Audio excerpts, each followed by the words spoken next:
Cutting taxes for wealthy Ohioans.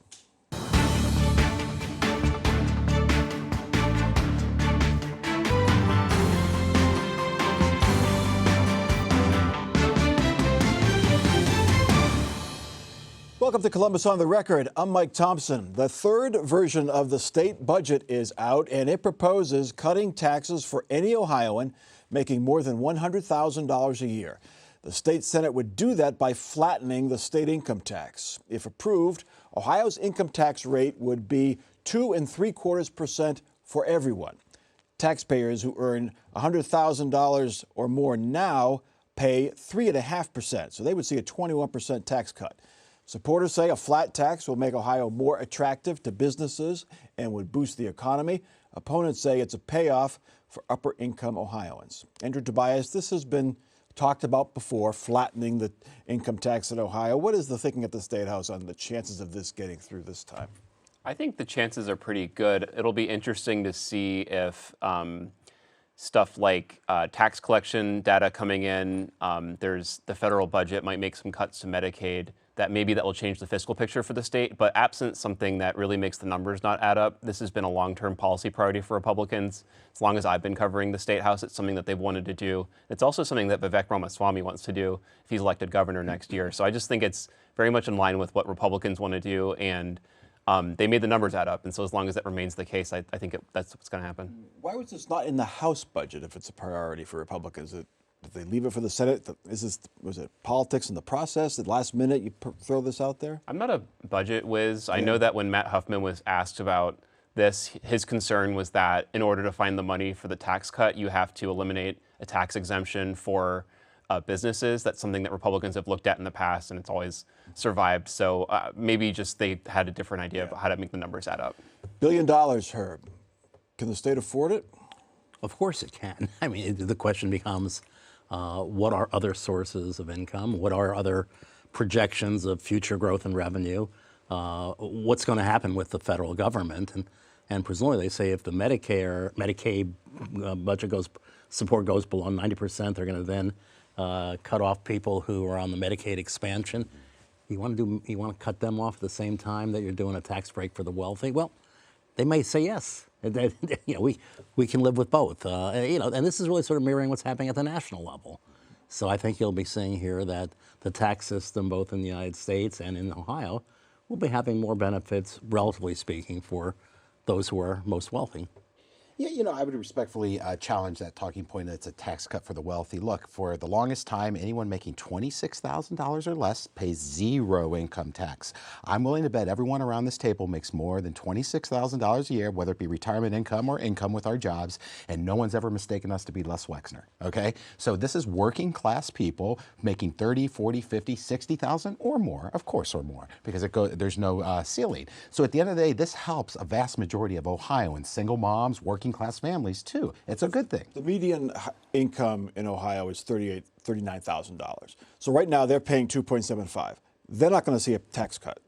But if you're making $100,000 or 200 or 300,000, you will see the tax cut. So how does it help the working class people who are making, on average, $40,000 a year? Okay, or 50,000 or 60,000, and it goes up. So look, we have to look at it not just at the millionaires, but the people a family making 100,000 in Ohio, they're probably not doing that great. Let's face it. Unfortunately, the inflation where we're at in Columbus, it's expensive to live here. Slightly more than the median income for a household, which is 70,000. Yeah. So if a family making 70,000, Mike, they're going to see benefit from this, but it's relative on what they currently pay. If you're a wealthy person, you pay a lot more. If you don't have access to those means, you pay less, but you're still going to pay less. Look, at the end of the day, we complain about brain drain. We complain about people leaving the state. Where are they going? They're going to states with lower taxes, like Florida. They have zero income tax, and other southern states that have zero income tax. We got to compete. Many times at the state and the national level, we claim that tax cuts benefit everybody, and in many cases they do. But you have to ask the question, who benefits more? Where is the greatest share of the benefit going to? And that's a reasonable question. Yeah, well, here's the numbers. I hate to throw numbers because it's hard to follow. But someone making $200,000 a year right now, if this passes, would save $1,500 a year in taxes. Not a tiny amount, but it's pretty small. Someone making $1 million will save $7,500 a year in taxes. Andrew, Ohio has cut taxes for 20 years, shrunk the number of tax brackets for 20 years, and our economy is still kind of, meh. So that's what they're saying is going to help the economy here now. That's the argument that Republicans have been making for a long time. I know when Mike DeWine first became governor in 2018, he'd felt the taxes have been cut enough, but we kind of see Republicans continue to tax them year after year. So I know they make the argument that if taxes are too high and out of step with surrounding states, that it can be a competitive disadvantage. But, Republicans still point to, like Mike said, places like Texas and Florida where there's zero income tax at all. Is there a symbolic effect of this, Herb? If Florida has no income tax, Texas has no income tax, if Ohio joins them, even though it's not a whole lot of money to individuals, perhaps. Sure, it becomes a selling point for Ohio. But again, this is always argued that cut taxes, and in fact, your economy will expand, and that leaves aside the question of the other side. What about the quality of the services that you're providing in your state? Isn't that important for business location and relocation or whatever? And I think it's always been the case that Republicans would like to use the argument that tax cuts build the economy. Democrats will use the argument it's unfair depending on how you do the tax cuts. How about instead of tax cuts, putting more money into the education system too? Because we're, again, kind of meh when it comes to education rankings, Mike, and things like that. Senate, to attract companies to Ohio. Yeah, great question. I think it's a very fair question. Senate President Rob McCauley and Jerry Serino, the finance chair, said at their press conference this week that they're including an additional $636 million for schools across the state. That's on top of the $1 billion we gave in the last budget. So we're up to $1.6 billion for public education from the State House outside of what they're getting at their local levies. So they're being funded.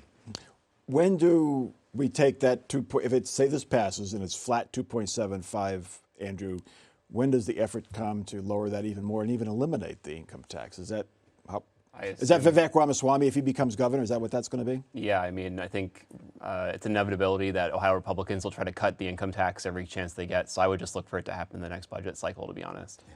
We're in relatively good economic times nationally, Herb. What happens when a recession hits? Well, then we have to decide what to do with our various rainy day funds, one of which I guess we're going to be talking about, and one that I never really knew was so substantial. But in fact, look, I agree they're going to try to cut the income tax further in the future, but what about the entire discussion right now about property taxes? And that to me is a more serious discussion. I'm glad they're talking about it because there's an effort afoot, as you know, to in fact have a constitutional amendment that will to basically abolish the property tax, which will be devastating, particularly for our suburban school districts. And so, in fact, it's not likely to make the ballot this year. It's so difficult to get the signatures. But what if it makes the ballot in 2026? And what if, in fact, Vivek Ramaswamy, who earlier on made a very careless statement about abolishing the property tax and the income tax, what if it gets on the ballot and nobody's willing to oppose it? Or the only people opposing it are some Democrats who are saying it'll destroy the state, but in fact the Republicans somehow are trapped in this. Yeah. That'll be a disaster. We'll see. Well, it did come as a surprise to many this week when we learned the state has nearly $4 billion in unclaimed money. That's money Ohioans have forgotten about. Money in old inactive bank accounts, forgotten security deposits, uncashed paychecks. It's a lot of money, and it's just sitting there waiting to be claimed. Well, now the state Senate wants to give some of it to the Cleveland Browns to help pay for a new dome stadium. The Senate plan would take about a third of the unclaimed funds and put it into an account for sport and cultural projects. This is the latest plan to help the Browns build a dome stadium just outside of Cleveland. Governor DeWine, he wants to tax sports betting companies to pay for the stadium or help pay for it. The House suggests borrowing $600 million to help pay for the stadium. Andrew Tobias, I suggest that if this plan works, we name it the Unclaimed Funds Dome in Cleveland.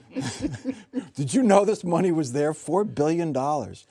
So I'm aware of this fund. I'm a former small town newspaper reporter, and I've certainly been in the position where I'm like, what am I going to write about today? And the state has issued press releases about these things, reminding people to get your money. I've looked at it in the past. I've found a couple $100s from my grandparents, that kind of thing. Yeah. I didn't know there's $4 or $5 billion in this account. That came as a surprise to me. And It's creative, if nothing else, for public officials to think about, hey, this money's sitting here, we could probably make more use out of it. But of course, it also raises the question about whether this is going to be solvent for people who someday claim the money again. I mean, there's questions about, I think currently they hold onto it in perpetuity, and this would kind of set a 10-year limit for people to get it. So there's certainly questions about what's fair with what to do with it, but it is the government. They have billions of dollars just sitting around. It makes sense that they try to figure out that they could get something out of it. Herb, I'm amazed the unclaimed funds website did not crash this week when people heard about this. Because I looked, I checked. I don't have anything. My daughter has $25 waiting for her.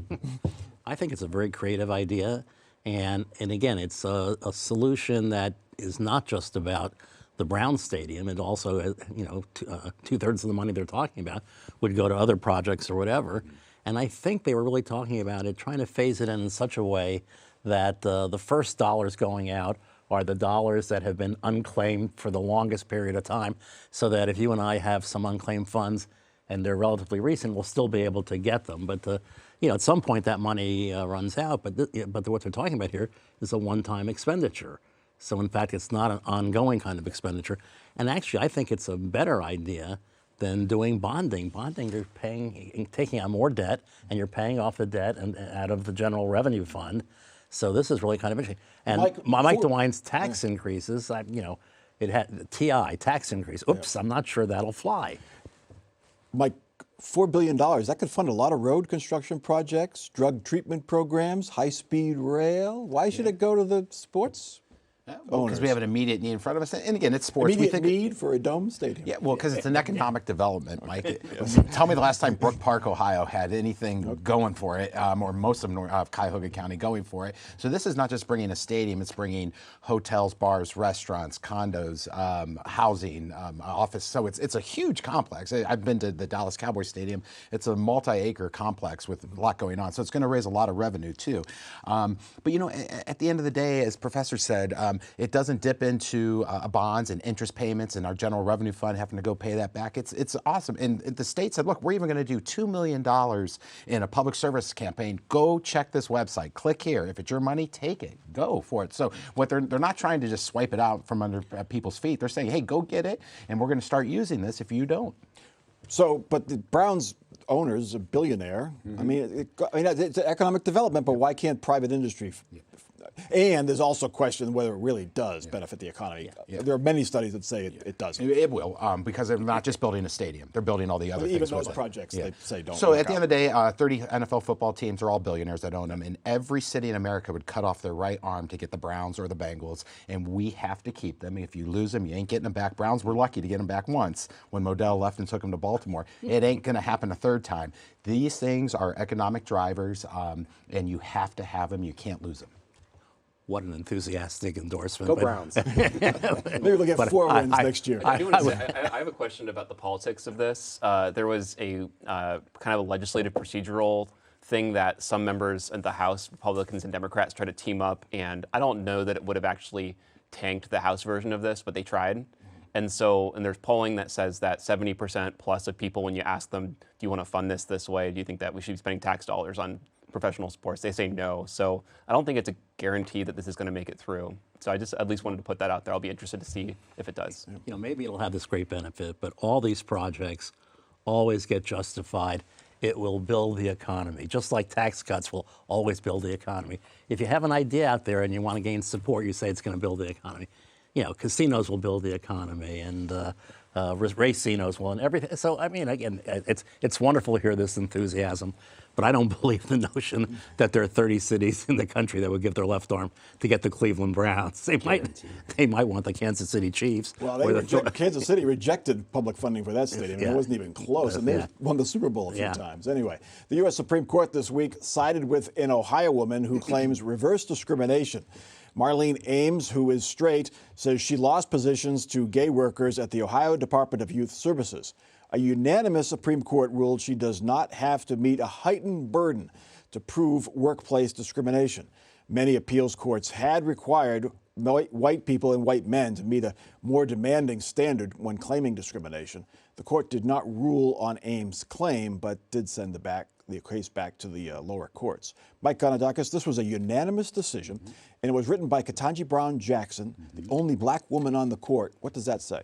It speaks volumes, and it speaks loudly to the American people that all the laws apply to all the people all the time. And we don't have laws for some people over here and some people over there. It was the right decision. I applaud the liberal justices and the conservative justices for coming together and doing this, because the Civil Rights Act of 1964 is a sacred law, and it needs to protect every single person, whether you're black, white, blue, green, gay, straight, in this case, a white woman. And she shouldn't have a barrier to entry to the court system for relief just because she happens to be white and straight.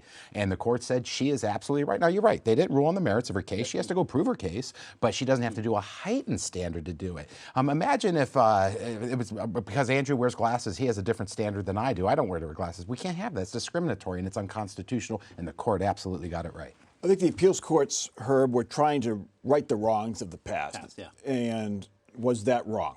Yeah, I think the Supreme Court was right on target here, and it's actually a very common sense decision. There's a law. The law is very clear. And for the lower courts to sort of set another barrier in place was simply inappropriate.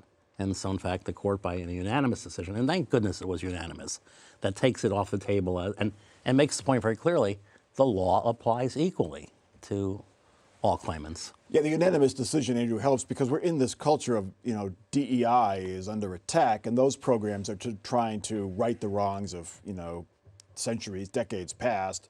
But this one is unanimous. That should help put this one aside, do you think?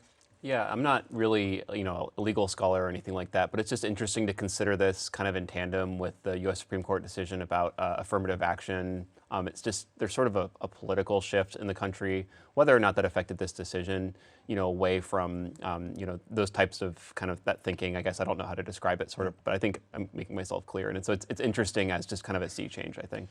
But, Mike, if an organization is trying to diversify its workforce to make sure that the folks helping customers reflect the racial makeup or the gender makeup or the sexual orientation makeup of their customer base, is it wrong to say, okay, if two people have the same qualifications, to go with the person of color, for instance, over the white person? No, certainly not. I think that's if they have the same qualifications, sure. What if the black person is slightly less qualified than the white person, but they feel it's more valuable to have a diverse person in this position? That's why we have the judicial system then, right? But if someone thinks that they were being discriminated against unjustifiably for race, creed, color, sexual orientation, the Civil Rights Act of 1964 gives them relief in a court of law. Not at a higher standard now because the court just ruled. But, at the end of the day, keep in mind, in this case, she didn't get the job because she was straight and white, number one, and then she was demoted, and that's why she went and sued, because she got demoted for that, too. As companies are looking to diversify their employees, they should also make a greater effort to expand the pool and the way they're looking. And that's one of the things that I think people forget about, that it's not just a question of, in fact, we don't want to talk about favoritism, but we do want to talk about, are you looking toward veterans? Are you looking to people in the rural area? Are you looking toward disabled? Are you doing those kinds of things that expand the pool, which may not have been in your wheelhouse 10 years ago, but today really should be? Are we at a point in our culture where we no longer have to correct the harms we've done in the past, going back to, slavery, of course, and then Jim Crow and discrimination, systemic racism, things like that? Are we at that point yet, Herb? I think it depends on who the victimized groups are. And I think we're seeing here in the United States that we're now recognizing, for example, we treated the indigenous population in a god-awful fashion. Canada's just realized that it did terrible things. So the question becomes, what's the statute of limitations? And you have to ask the question, is there still ongoing disadvantages? And I think in terms of, for example, the indigenous population, and you look at the reservations, and you look at health, and you look at education, you say, oh, we're not finished there. And then you start asking other questions about other groups. And again, I think it's important that we expand I would make an argument that here in Ohio, rural Ohioans have consistently gotten the short end of the stick. Not because they've done anything wrong, but because they've been victims, not necessarily of government policy, but economic policy. And you sort of say, well, that's the past. We don't have to worry about that. How do we know, Mike, when we get to that point, if we even know? I don't think we'll ever know, because I think there's always going to be someone or a group of people that think they're aggrieved and they want to be righted for their wrongs. All right. It has been 10 years since the case of Ohio's Jim Obergefell legalized gay marriage across the country. The 5-4 Supreme Court decision said all states must allow for and recognize same-sex marriages. At the time, it was the culmination of the gay rights movement. In the years since, the fight has moved to transgender rights. Ohio and other states have banned transgender treatments for people under the age of 18. Libraries and school districts have come under fire for books and activities aimed at children. And the military has moved to ban transgender troops. Herb Asher, if you look at all of the civil rights victories over the years, women's suffrage, Civil Rights Act, Voting Rights Act, now gay marriage, at this point, after 10 years later, how does this stack up with how those movements progressed? Well, I think actually that's one of the most significant accomplishments for the gay civil rights movement. But as you're seeing now, there's a lot of resistance, a lot of things that are happening right now where people are sort of fighting back. You actually do have a U.S. Supreme Court judge who has said that he might like to review Obergefell and that case, just like they reviewed Roe versus Wade. But I think that's probably pretty secure. I know Democrats in the state of Ohio are talking about a constitutional amendment on the ballot to change Ohio's constitution, which bans gay marriage. But I do think we're seeing, and separate out the transgender, which has gotten so politicized. I mean, it really has become weaponized. But, when you have sort of, a piece of legislation that's declaring that a man and a woman, husband and wife, that's the only family. I'm sorry. That really is a way of saying to other people, you're not welcome. Mike, 70% of Americans support same-sex marriage. Do we see the Supreme Court reversing that decision? Well, no one's ever made a living on predicting what the Supreme Court will do, right? Yeah. So I'm not going to try to do that. I don't see why that would be a burning issue to go to the court. As you said, 70%, probably more. And I think Ohio is a welcoming state for everybody. And Professor, you were absolutely right. Separate the transgender issue from the gay issue, the LGBTQ issue, because they are completely separate issues, in my humble opinion. But I think Ohio is a very welcoming state. But Andrew, they're not separate issues because as soon as the gay rights issue was solved, in theory by the gay marriage court case, by the Obergefell case, the fight immediately went to transgenders. Gay rights activists said we need to defend transgender folks, and the right, having lost the gay rights fight, started moving towards transgender rights.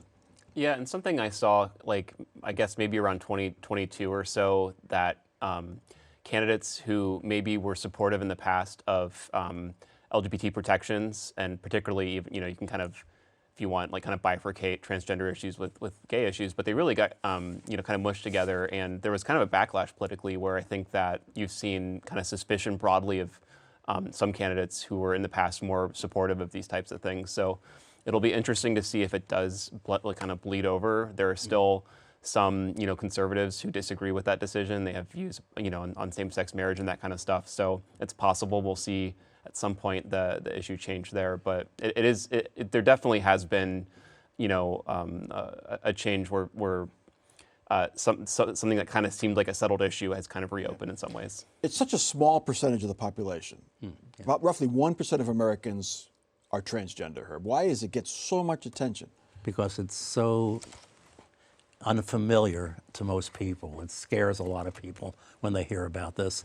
And so that's been the success of the opposition to gay rights, because they've managed to make transgender the equivalent of gay rights, and it's not. And so, in fact, if you can weaponize and say that, oh my goodness, Sherrod Brown supported transgender this or that or whatever, and then all of a sudden, anybody who seems to support gay rights somehow is on the transgender, being attacked for that. And that's been a very skillful political weaponization, but it's not the same thing. Now, the support for gay marriage might totally flip. When Ohio voted to ban gay marriage, it was 60-40. And then now it's 70-30 in support of gay marriage. Do you see transgender rights it's roughly 50-50 now in transgender rights, 55-45. Do you see that coming around like gay marriage did, the public opinion? One man's personal opinion, I don't, because I think everyone that has a daughter wants their daughter to compete against other girls, and they want to make sure their bathrooms are being attended to by other girls. And that will always trump any other issue as a parent, and parents protecting their kids. I think the issue of athletic competition could be addressed very simply by the state high school association saying, if it really creates a terrible imbalance or whatever, we're just simply going to not allow the transgender person to play in those sports. But I think for other people, it's really the scariness of, well, what does it mean to be transgender? I mean, getting to the medical issues, the surgical, I think that's more scary to people. The bathroom issue in a lot of restaurants has been taken care of already. You have unisex bathrooms. All right, let's get to our final off-the-record parting shots. Mike Gonadakis, you're up first. I want to applaud the Republican legislature for, I think now we're up to 10 different bills to tackle property taxes in the state of Ohio. It's needed. It's probably the #1 issue facing all homeowners who can't afford it. But I'm going to push back a little bit on TV land and all the viewers at home that no matter what a legislature will do at the State House, if you don't stop rubber stamping all these levies, your property taxes are going to keep going up, up, and up. Herb. Talking about the solution for the Brown Stadium, let me urge all of our viewers to, in fact, check out the website. I discovered right before I came here that presumably I'm entitled to 2 refunds, one less than $25 and the other one more than $100. And I'm so optimistic about the one more than $100. Drinks are on Herb tonight. Andrew. The Ohio Democratic Party's executive committee is going to meet on Tuesday to pick a new party chair. Tough job leading the Democratic Party in Ohio, but there are a few people who want it. But Bill DeMora, who's a state senator, had a pretty spirited challenge for it, has dropped out, and it looks like Kathleen Clyde, who's a former state legislator, is going to get it. We'll see what happens there. You know, I joke about the dome should be called the Unclaimed Funds Dome. Well, they want $600 million from the state. Huntington Bank is now the current name of the Brown Stadium. Given estimates, we don't know for sure, but giving estimates, they're paying about $300 million for the naming rights. So that's half what the state would kick in. So the Mike DeWine Dome, the Matt Huffman Dome, the Unclaimed Funds Dome. Pick a name. Anyway, that is Columbus on the Record for this week. Continue the conversation on Facebook. Watch us anytime. Ohio Taxpayer Dome. Watch us anytime at wosu.org/COTR, also on YouTube and the PBS app. For our career and panel, I'm Mike Thompson. Have a good week.